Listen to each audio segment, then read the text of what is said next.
Hey guys, I just wanted to do a quick video using my KitchenAid spiralizer. So far, this is my favorite attachment. They have, I'm gonna use the one for the apples. I forgot to put my lid on. Get out of here, Xavier. So I'm gonna set this up and then do my apples so I can make my apple pie for Thanksgiving.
So this recipe is a modified version of what my grandmother taught me when I was like, I don't know, 16 or something.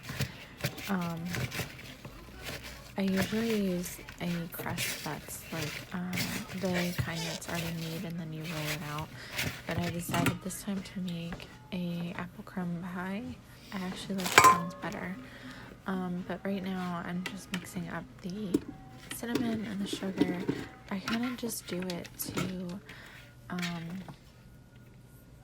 until I'm happy with how the cinnamon enough, like if it's coated enough. I don't really add too much sugar. I feel like there's measurements somewhere, but I don't actually have them, so I just kind of wing it. So once I'm done with that, I'm gonna start taking the butter. I believe it's 2 sticks of butter. What is that? And what are you doing, Xavier, honey? I want to say a cup of flour and half a cup of brown sugar, but I will post the actual recipe for the crumbs below. I don't want that. So I'm cooking. I'm just put it on the counter. mixing up the sugar and the apples here, and continuing adding a little more cinnamon because it wasn't up to the coloring. It wasn't like dark enough. I like a lot of cinnamon. And these apples were also really super sweet apples, so I wanted to make sure that it had some other flavors. Like, I don't know, I wasn't trying to take away from it, but just trying to, you know, keep it all good together. So you can see I bought the pie shell because I wanted to do this in a very short period of time. I think I did the whole thing in like probably half an hour, 20 minutes, because the original clips of the video were like 15 minutes, and then there's the time-lapsed ones in the beginning where I was using the apple cutter slicer. Now I've had a couple different ones over the years of those apple slicer core peelers. I'd have to say that the Pampered Chef one was pretty good, but it was manual. Then I bought one, a cheapo, at like Christmas tree shop, and that one kind of sucked and only lasted for a couple years. So when I saw that they made a spiralizer from the KitchenAid, I was like, oh my god, I have to get it. So I think that was like my Christmas gift one year, and of course I bought it, and then I said, okay, that's my Christmas gift. But here I'm beginning to make the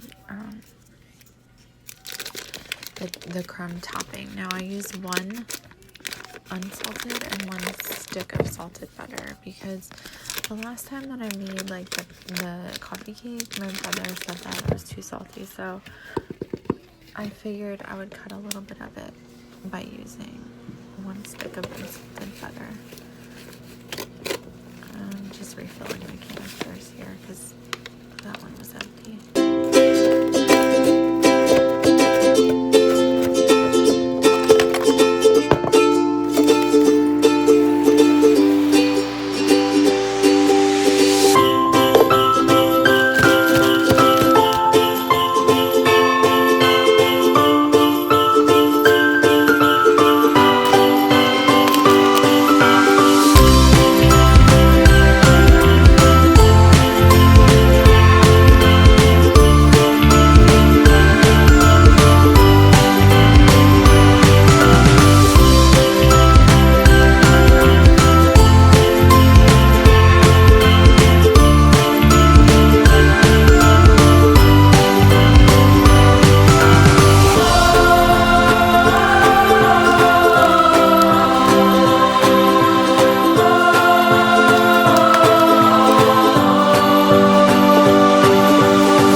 So this part where I'm making the crumbs, the important part about this is to slowly add in the flour because it's going to start to clump up. So you don't want to just like throw it all in at once. Otherwise it won't, like it'll just be like a big ball, I think. I'm not really sure, but you can see like the more flour that you add, the more chunky it gets. And like if you have too many big chunks, you can just add more flour in. I got this recipe specifically for the crumbs. I wanted to have like almost like a New Jersey style crumb cake. I grew up in New Jersey, so I wanted like a crumb cake that you get from like the diner or the deli or whatever. And I'd say that this crumb cake, crumb topping at least, I mean, really tastes the way it should. Now you can see here I'm kind of like smashing up the balls of crumb topping because they're too big. So you just have to slowly add it in, like I said, and then if they're too big, you can just do like what I'm doing here with a spoon, or I mean with a fork, sorry, or you might even be able to use like a potato masher. That might work really well. I'm not really sure because I broke my potato masher, or my husband broke it by accident. I guess we mashed a little too hard. But this is a recipe that I like to incorporate into Christmas, and since I started doing this, I think last year, the year before, I really don't even want to have a regular topping with a regular pie crust, because this is like a million times better. I will be sure to kind of add my little take on the recipe below. It's kind of just like a jumbled bunch of things all into one recipe. But it's not hard. And like I said, there's not really an exact amount. But here's where I am putting the crumbs on. And you can see like some of the crumbs are really big. And I just kind of had to smush them a little bit more. But I will be sure to put the topping and then the kind of rough draft recipe that I make, kind of like an estimate, really. It's more like that than anything. And then I believe I bake it at like 350 for an hour. And the apples, I think I only had like 8 apples and they were smaller, so it really cooks down, so it's not like huge. Anyway,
thanks for watching, and let me know what you think. What's your favorite pie?